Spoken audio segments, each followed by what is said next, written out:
Okay, I thought I was recording that, but I wasn't. This is more for me than you.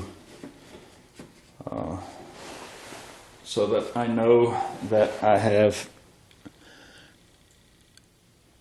put oil in it. I've put 1 gallon in. I am going to finish this job right now by checking the oil and adding if necessary. This system should take 5 quarts, but if you recall, I already had oil in there and I ran the oil pump, so the filter's probably full. It may not take the entire 5 quarts, but I will fill it up. Okay, it took all 5 quarts. A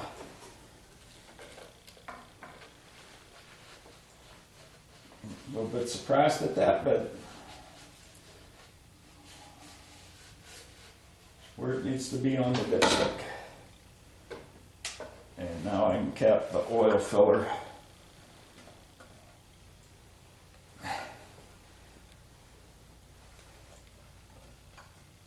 This thing must be old because it's stiff and hard to get in. Okay, one last thing to do here, and I was going to do this a while ago, but I came across a little issue. That is, attach the throttle cable to the fuel injection. So the throttle cable has a little hole in it, and so does the fuel injection.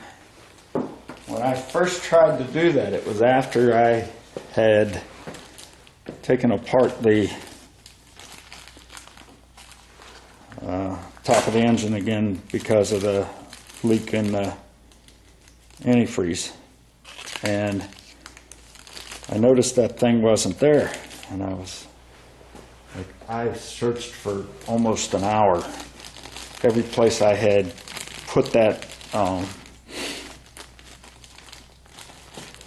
fuel injection system, every place I carried it, and it could have fallen out, and I could not find the thing. So I looked and I thought, well, maybe I left it on the old carburetor. Well, I went to the carburetor and there indeed was a stud there, but if it unscrewed, and I'm not sure whether it did or not, but if it did, there wasn't going to be enough thread on that to screw into this Sniper fuel injection throttle body. So I had to go to Summit Racing. It's a good thing I needed some other stuff, or otherwise I'd have been really upset. But I had to get a carb throttle stud. Why they market something as a replacement for a Quadrajet carburetor, knowing that the Quadrajet carburetor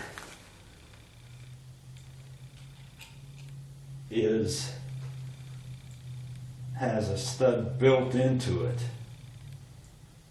and they manufacture this without a stud, and worse yet, they'll give you a stud. It was $4.95 or something like that at Summit for that part. They could have done it for, let's call it $250, and they don't give it to you. It's like, why not?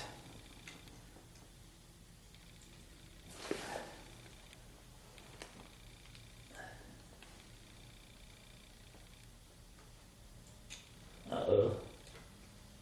I think I have another issue. This stud is does not go through the hole in the throttle cable. Dang.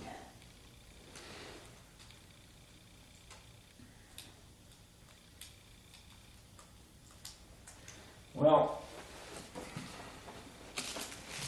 I don't think I want to drill into that throttle cable because, number one, it would be hard to do.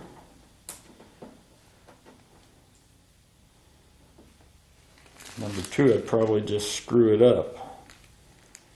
This is a 1/4 inch, so hopefully they come in smaller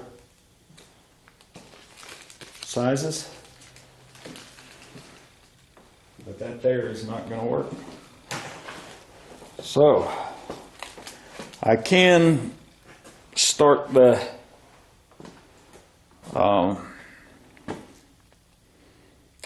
car and break it in without that, seeing as 30 miles to Summit Racing isn't that bad, but also for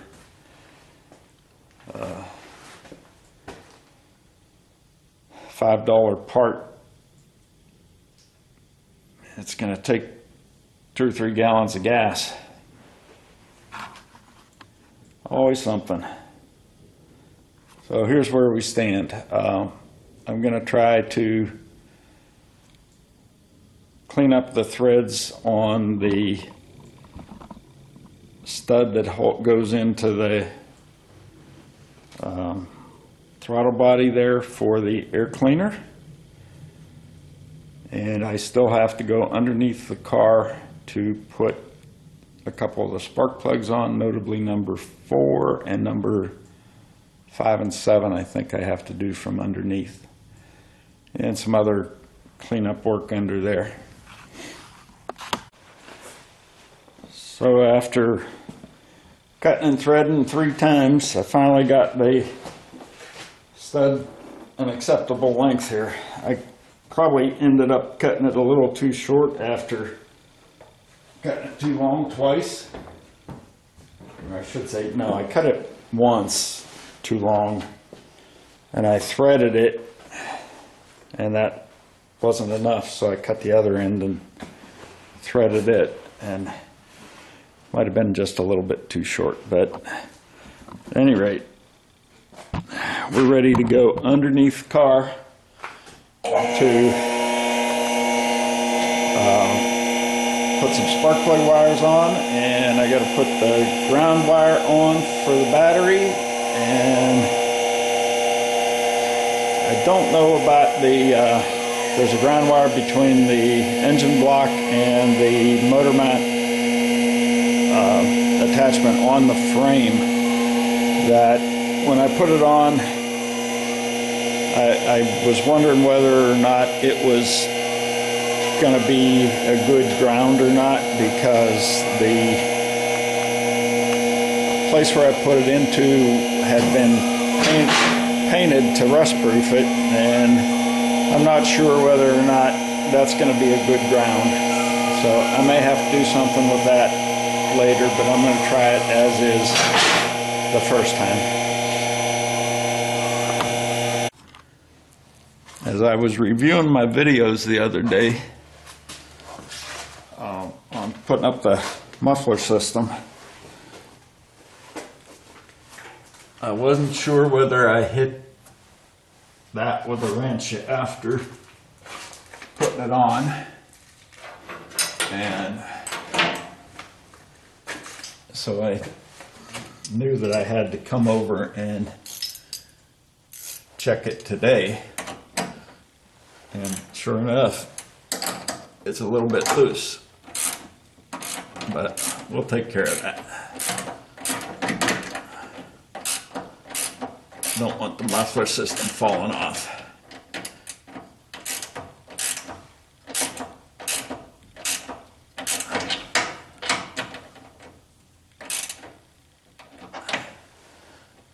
I think that's good. one last thing to take care of underneath.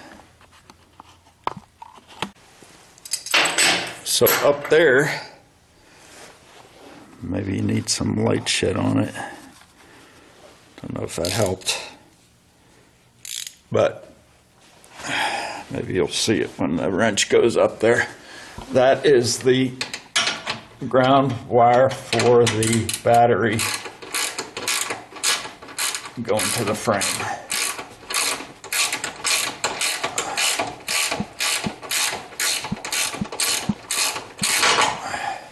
This one I feel like I have a good ground for sure. I'm not so sure about the one on the front at the motor mount. It still needs to go a ways.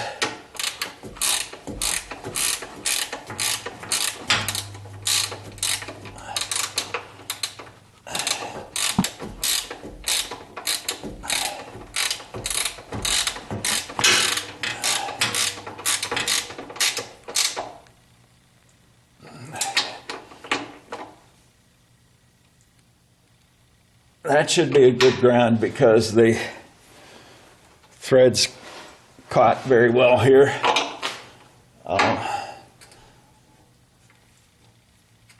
The other one up front that I'm not as positive about is one where it's a bolt and a nut on the other side, and I'm not sure whether that's going to get a good ground. But when I try to do the starter, I'll know. So now that I've got my ground cable connected, there's my Optima red top battery that's going in there. It's pretty much the only choice I had because I wanted top and side terminals. Remember, the original car had side terminal posts, and all the additions I got, I put on two terminals that I'm going to put on the top. And that's going to help me a little bit for startup because I don't think I need to have the new stuff connected without the original, but I may want to do some testing, and like I said, spinning the motor over to pump some oil before I connect up the fuel injection, and that can be done by disconnecting these top terminals and leaving these connected. And that will allow me to test stuff out a little bit individually. There you have the battery ready to go in. Hopefully this little guy won't struggle too much because they're kind of heavy and it's an awkward position. But I'm going to try to get that in there.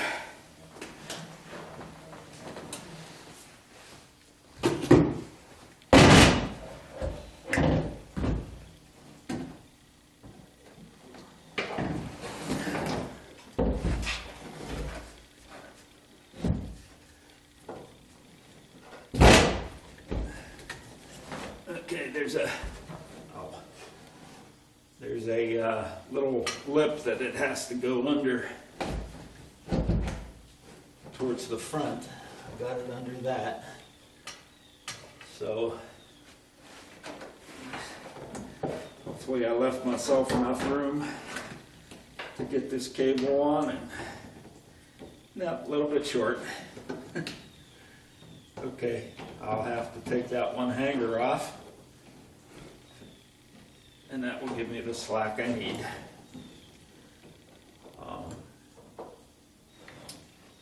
Before I do that though, I guess I'll connect up the original battery cables.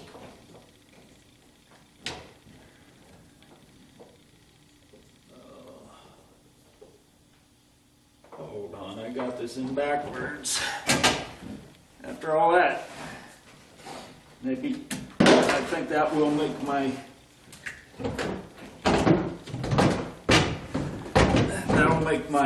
wires long enough.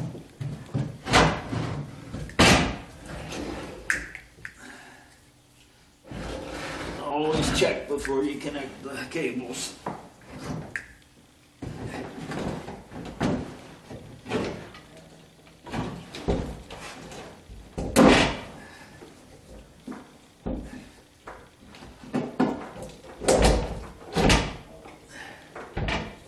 Okay, that's in there. And you know what, before I put too much other stuff in my way, I am going to put the hold down bolt in.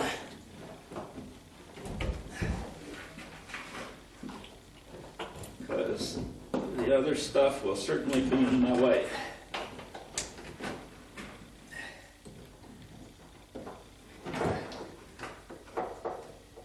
And there, the top cable will reach.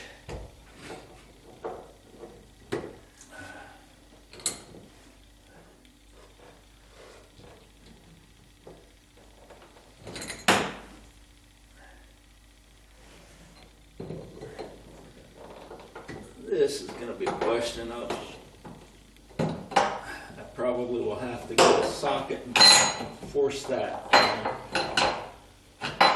nut of the bolt head into the socket on an extension and put it down and start it.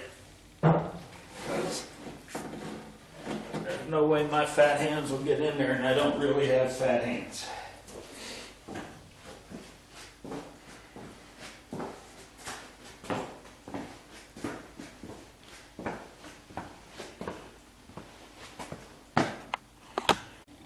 I'm using my trick I've shown us several times before, where you stuff some bit of a paper towel underneath the head, jam it into the socket, and then you can hold it without it falling.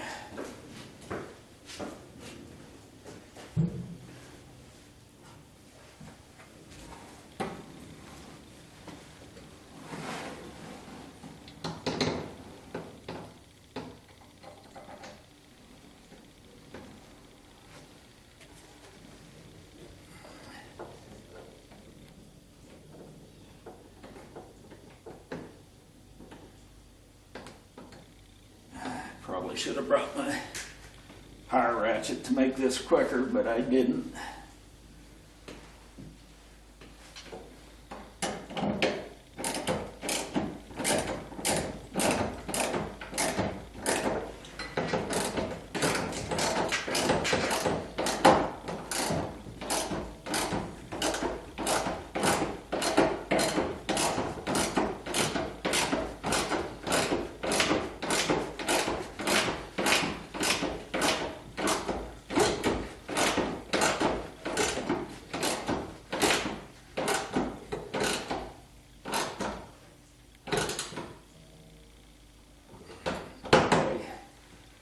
When it's tight, you just take the socket off and the paper falls out.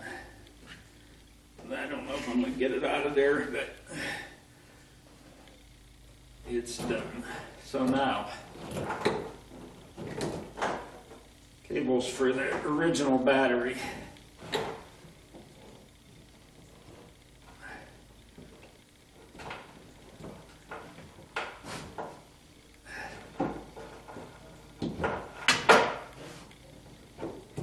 These have 5/16 heads on the connectors. This cable is kind of twisted, doesn't want to line up straight. I could have twisted the battery a little bit if I hadn't put it in already. But let's see if we can bend the cable a bit by itself and jam it back down in there.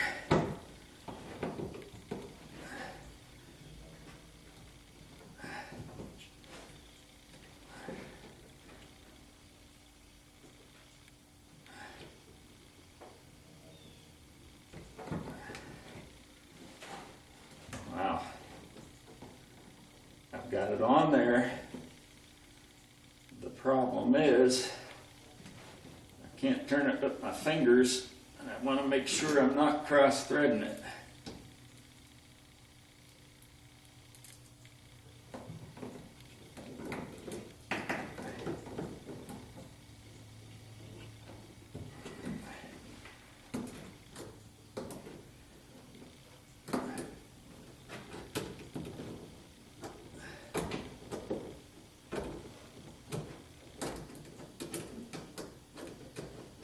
Hindsight's always 20/20, but since I didn't have a battery in here, I couldn't tell. But it would have been better for me to put this excess wiring towards the front of the car rather than the back.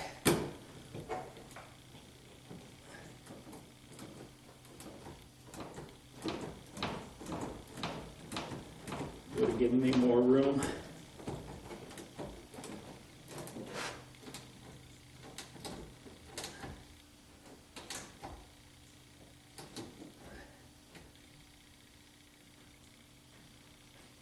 Okay.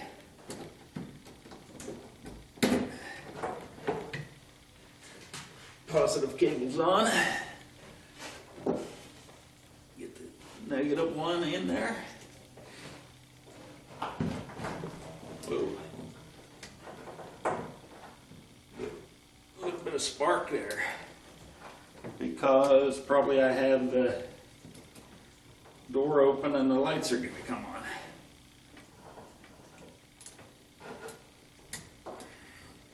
That's what I think it is. I hope that's all it is. Yep.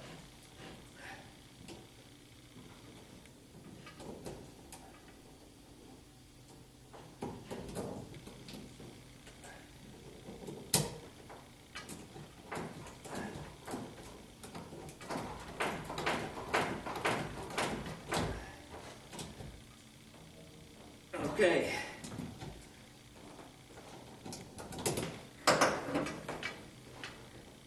That's on. Next, and I am gonna connect these today, but I have to probably disconnect them tomorrow after I've done some testing.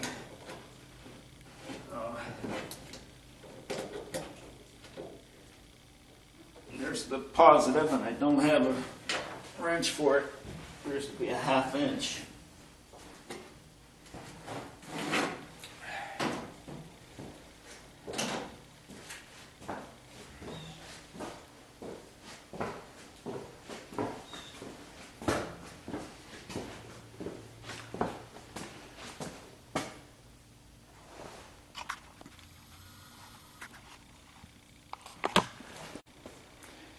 I'm going to tighten that. After that's tightened, I'll put the ground on, and I'll hook up a battery tender to it overnight, just because I don't want to take a chance on it draining anything.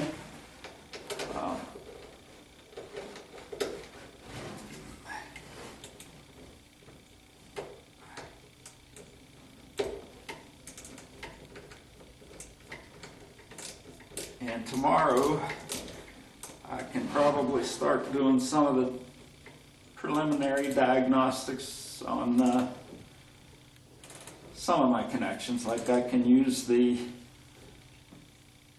sniper system, which is triggering the fan relays. I can fake it out by setting the on temperature to below the ambient temperature. At least I think I can. I hope it goes that cold.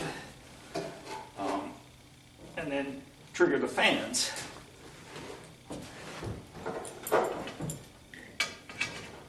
So here goes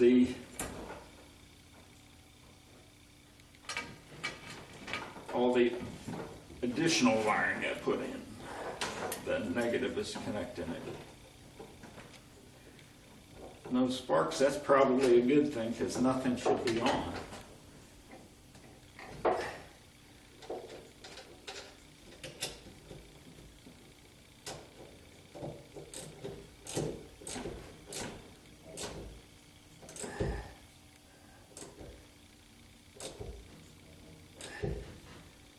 It's not on all that good, but it's going to come off before this is all said and done anyway, so I'm guessing I'm okay with that.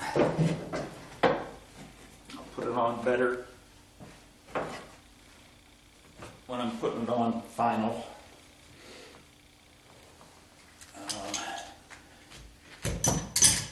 Okay, I'm going to get my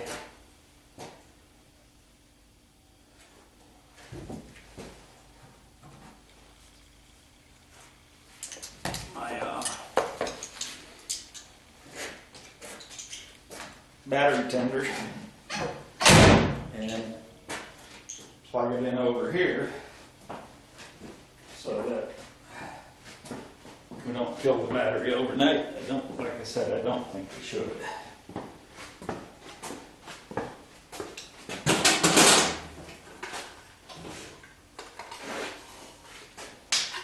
So one of the things I did wire into all that excess wiring I did is a hardwired battery tender connection as opposed to having to put on battery clamps every time I want to use it.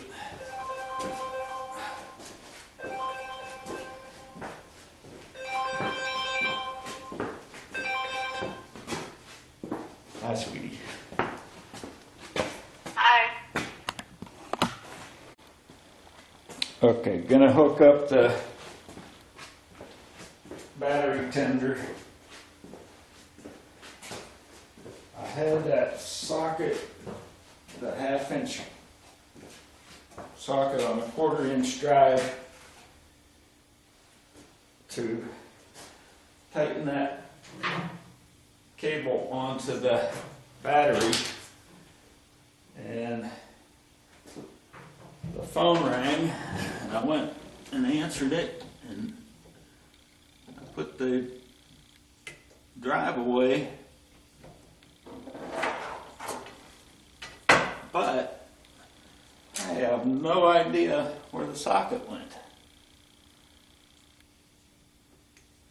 Okay, so there's my quick connect for the battery tender, and I will just plug the battery tender in, and that might be it for today because I'll probably spend the next half hour or so trying to find that stupid socket.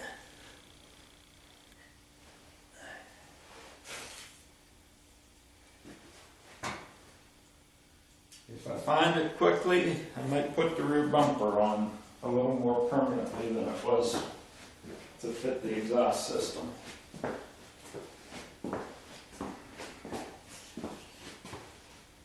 So that's it for the battery install. Have a nice day.